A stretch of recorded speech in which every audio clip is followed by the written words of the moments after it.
What's up, world? I'm Cameron McKinney, and this is Pop Culture Spotlight, a podcast about the movies The Informer, StarDust, and Ammonite. But first, let's talk about the movie The Informer. Here's a quick synopsis. FBI informant Pete Kozlow agrees to go back to prison to help take down the General, a Polish New York crime lord. I thought this movie was going to be insane going in because of what I know about these kind of movies, these action films that star B-level movie stars, and this movie 100% lived up to those expectations, and I could not be more happier. This movie gave me exactly what I wanted from it going in, and a lot of that has to do with the stars of the film. First, there's Joel Kinnaman, who is best known as one of the stars of Suicide Squad, where he played Rick Flag, along with Will Smith, Margot Robbie, Jared Leto. I really kind of like Joel Kinnaman in Suicide Squad. I know a lot of people don't like him in that movie. He's not a super well-known actor. He's not an A-level movie star, but he's a guy who's good enough to be the lead of a B-level movie, and that's what The Informer is, and he's quite good in the role of Pete Kozlow. He's really believable as this guy who's trying to give up a life of crime but keeps getting dragged back in. Like, if I were going to put him in a category of actors, I would put him in that B-level category with guys like Gerard Butler, guys who can sometimes be good in movies, but not all the time. Like, I wouldn't want Joel Kinnaman the lead of like an awards prestigious movie. I would want him in a movie like The Informer. He can give a fun performance. Is it really good? Who's to say? But it can be entertaining, and he can be entertaining in movies like this. Joel Kinnaman is set to reprise his role as Rick Flag in The Suicide Squad later this summer. Also in this movie is Rosamund Pike and Clive Owen, who give my two favorite performances in this movie. Last week I talked about the movie I Care a Lot and how Rosamund Pike has tremendous range.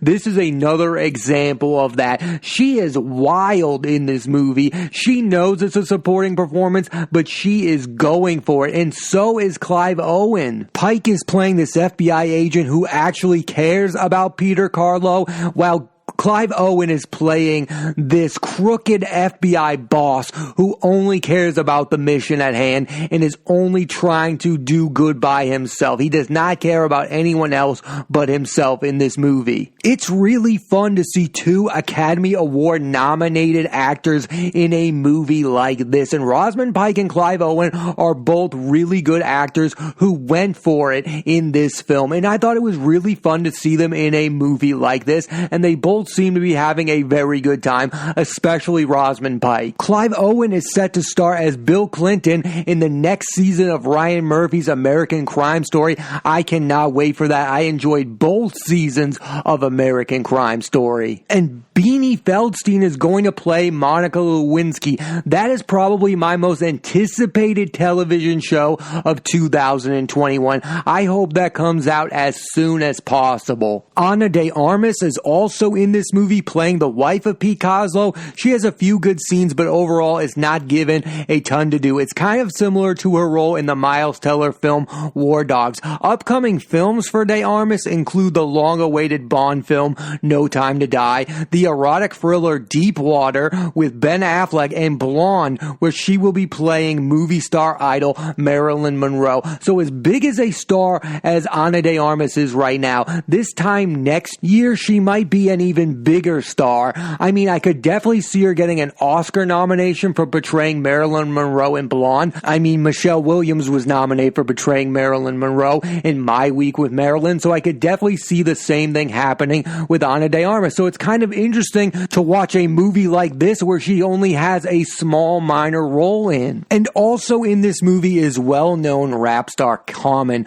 who in this movie is playing a police detective, and he is just going for it. I mean, it is so over the top. He's really fun in this movie. Again, I'm not sure it's a good acting performance, but he is entertaining in this movie, and I've seen him play a cop before. He played a cop in that movie Date Night with Steve Carell and Tina Fey. I thought he was good in that movie. I think he's quite good in The Informer. What I personally enjoy about a movie like this is that it takes itself so seriously that at times it's unintentionally funny. Every actor, who in this case are well-known movie stars, are going for it and are so over the top in every scene. Also, the premise of the movie takes the movie to ridiculous levels. Like, nothing that goes on in this movie is realistic, even though that the filmmakers probably think it's a realistic, grounded story. It's so over the top and nonsensical that it makes it a whole lot of fun. And yes, sometimes plot-driven movies are fun, but sometimes you just want to put on the TV and barely pay attention to what's going on and have a good time. And The Informer is the movie for you if that's what you're looking for. You don't have to pay attention to what's going on the entire time, and you can still have a good time because you are watching some fun performances. I don't think they're great performances, but I think they're a whole lot of fun, and the action is there. The plot is good enough. Like, it's not perfect. It doesn't make a whole lot of sense, but it's a good time. It's a good time to watch this movie. I like to see well-known actors like Joel Kinnaman, Rosamund Pike, Ana de Armas, Clive Owen just go for it. And they absolutely go for it in this movie. Some of the performances are over the top, but that's what makes it fun. And that's why I 100% recommend you check out The Informer. Now let's switch gears and talk about the movie StarDust. Here's a quick synopsis. In 1971, David Bowie makes his first trip to America and travels the country trying to make a name for himself and his music. I really like this movie. I had anticipated this film. I heard that it was happening. I heard that Johnny Flynn and Marc Maron were in this movie, and because I'm a fan of those two gentlemen, I wanted to see this movie. And then I saw that there were bad reviews of it, and I thought to myself, maybe I won't give this movie the time of day. But my anticipation made me want to see it, so I sat down and watched the movie, and I 100% enjoyed this movie and disagree with the bad reviews, and I'll get to them in a minute. But first, I want to talk about the performances. First, with Johnny Flynn. Johnny Flynn was given the impossible task of portraying David Bowie, and I think he did a tremendous job. I become a fan of his after seeing him in Emma and The Dig, and after seeing this one, I'm an even bigger fan. I thought he portrayed David Bowie as charismatic, complicated, and compelling, and I think that's all you can ask for. I know he didn't get to sing all of the beloved David Bowie songs, and I'll get to that in a minute, but I really enjoyed this performance, and I really thought his performance, in my mind, lived up to the hype of what I expected from an actor like Johnny Flynn. I think he's a tremendous actor, and I only think more highly of him after seeing this film. Marc Maron is also in this movie as Ron Oberman, Bowie's U.S. publicist, and I just feel like Marc Maron has become one of the most consistent actors working today. He's done great work in TV, in Glow and Easy, but he's also great in movies too, like Sword of Trust, and in this he is just perfect. His chemistry with Johnny Flynn is undeniable. The best scenes of this movie are the ones between Johnny Flynn and Marc Maron. The car scenes are phenomenal. It's just these two guys talking about their love of music. It's fantastic, those scenes of the two of them together. Marc Maron's next film, Respect, is also a musical biopic about Aretha Franklin. He'll be playing music producer Jerry Wexler. Jenna Malone is also in this movie. She plays Bowie's ex-wife Angie, and I've been a fan since I saw Malone in Pride and Prejudice and the Hunger Games movie. In this movie, she doesn't have a whole lot to do. She's not in a lot of scenes, but I thought the dynamic between her and Johnny Flynn's character, David Bowie, of course, is interesting. I mean, she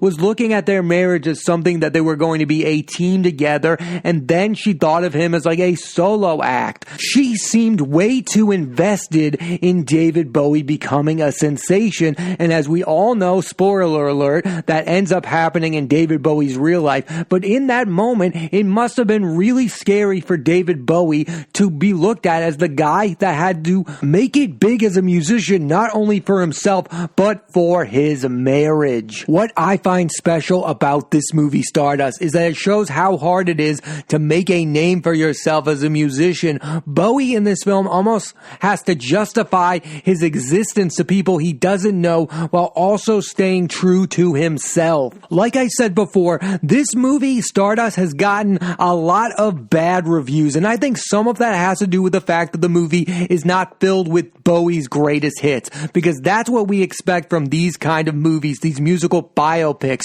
Bohemian Rhapsody was filled with Queen songs, Rocket Man has a ton of Elton John songs, and Yesterday was loaded with the greatest songs from the Beatles. And my thoughts on this is, if you watch these movies for the music, that's fine, but don't discount a musical biopic if it's not a tribute to their greatest hits. This movie is about the struggle of becoming an artist for David Bowie. It's not about the music, it's about how he identifies as a musician. The point of this movie is to not put it on and listen to a bunch of David Bowie songs. That might be the point of Bohemian Rhapsody, that might be the point of Rocket Man, and that might be the point of Yesterday, but that is not the point of StarDust. So if that's what you were looking for this movie, was David Bowie's greatest hits, I'm sorry, you're not going to get it. But what I think you are going to get is an interesting look at a moment of the life of David Bowie before he became one of the biggest stars on planet Earth. And I think that should be good enough. And that's why I recommend the movie StarDust. Let's switch gears one last time and talk about the movie Ammonite. Here's a quick synopsis. In the 1840s, paleontologist Mary Anning is asked by Roderick Murchison to look after his wife Charlotte. While he travels abroad, the two begin to form a unique and special relationship. I really enjoyed this movie. I'd heard about this movie for a while. This movie had awards hype for a while, and it didn't quite live up to that, but I still think it's a good movie. The biggest selling point for Ammonite is its two leading stars, Kate Winslet and Saoirse Ronan, who have had paralleled careers. Both have starred in numerous period piece dramas. Winslet with Sense and Sensibilities, Titanic, Finding Neverland, The Reader, and Revolutionary Road, and Ronan with Atonement, Brooklyn, The Seagull, Mary Queen of Scots, and Little Women, and both, in my opinion, have also given their best performances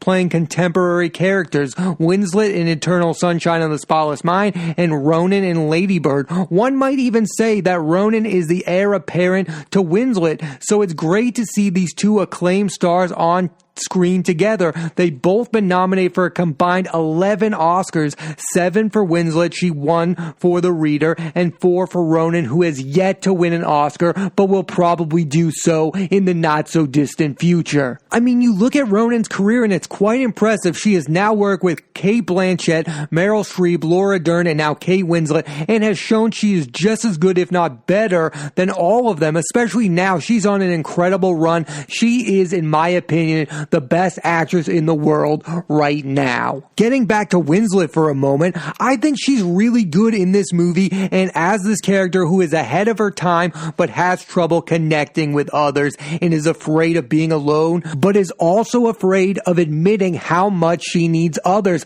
Like, that is Mary's biggest flaw in this movie. She knows she is a genius, but she can't admit that she needs other people in her life. Winslet's next projects include the HBO miniseries Mare of Easttown and Avatar 2, reuniting her with Titanic director James Cameron. And for Ronan, she is really compelling as the character Charlotte, who doesn't just want to be someone's wife and is looking up at this character who is smarter than any man she knows. And that's what I think is so interesting about the Charlotte character.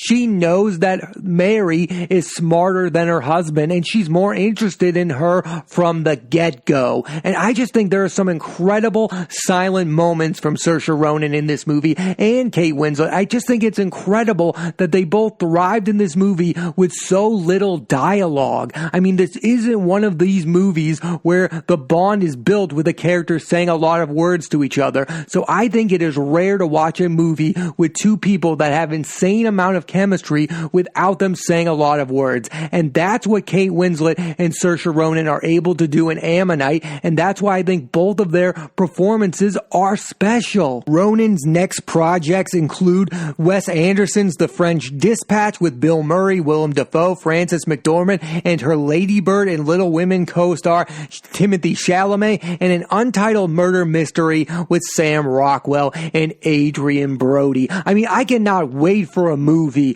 with Sam Rockwell and Saoirse Ronan. Sign me up immediately. I mean, those two have both become so consistent. Sam Rockwell won the Oscar for Free Billboards Outside of Ebbing, Missouri. He was phenomenal in Vice. Saoirse Ronan, like I said earlier, 4-time Oscar nominee, and these two are going to be on screen together. Yes, give me that movie immediately, especially with Adrian Brody, who's won an Oscar himself with Pianist. I just think he's an incredible actor. So those three actors doing a murder mystery, yes, that is something I want to see. And I do want to see The French Dispatch. I mean, that was a Wes Anderson movie that was supposed to come out this year, and Saoirse Ronan has been in a Wes Anderson film before. She appeared in a small role in the Grand Budapest Hotel. I thought she was great in that movie. So yes, give me more Saoirse Ronan with Wes Anderson, and give me a murder mystery that's starring Saoirse Ronan. And please, please, please, in the next 5 years,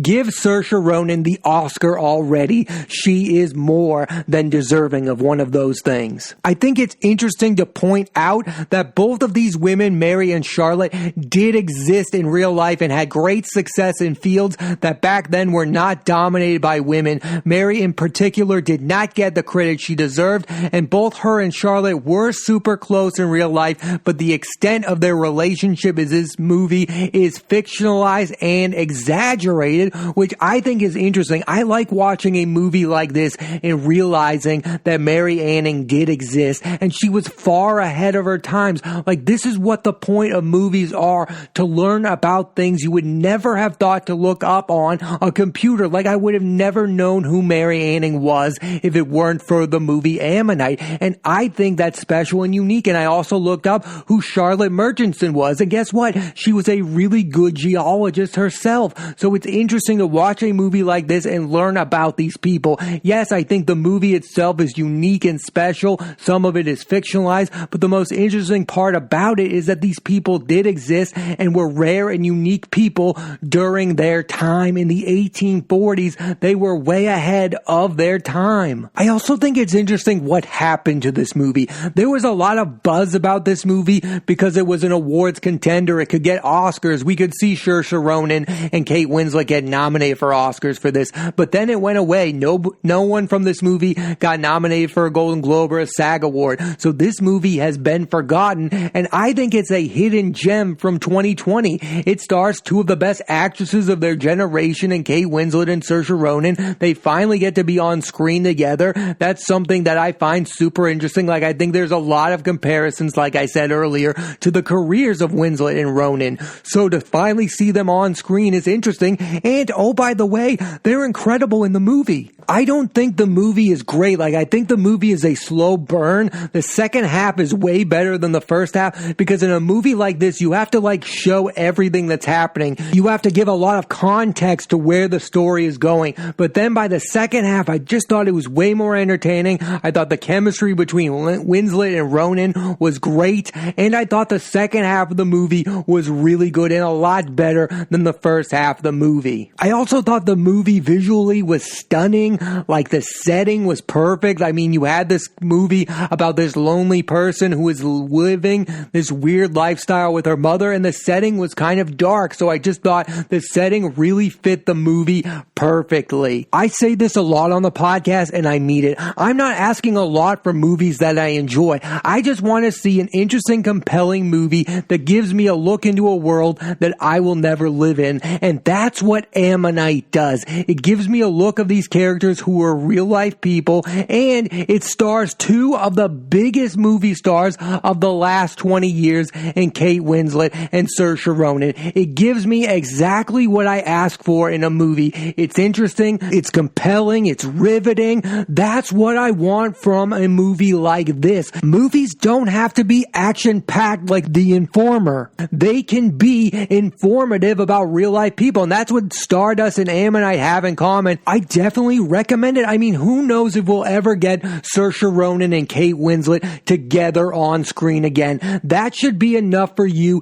to check out the movie Ammonite. You won't regret it. Thanks for listening to this edition of Pop Culture Spotlight. I'm Cameron McKinney, and there'll be a new episode of the podcast every Thursday on Apple Podcasts and iTunes. And this week, I put this spotlight on the movies The Informer, StarDust, and Ammonite. And next week, I'm putting the spotlight on the movies Black Bear, starring Aubrey Plaza and Christopher Abbott, and Cherry, starring Tom Holland. So tune into that, and please rate, review, and subscribe.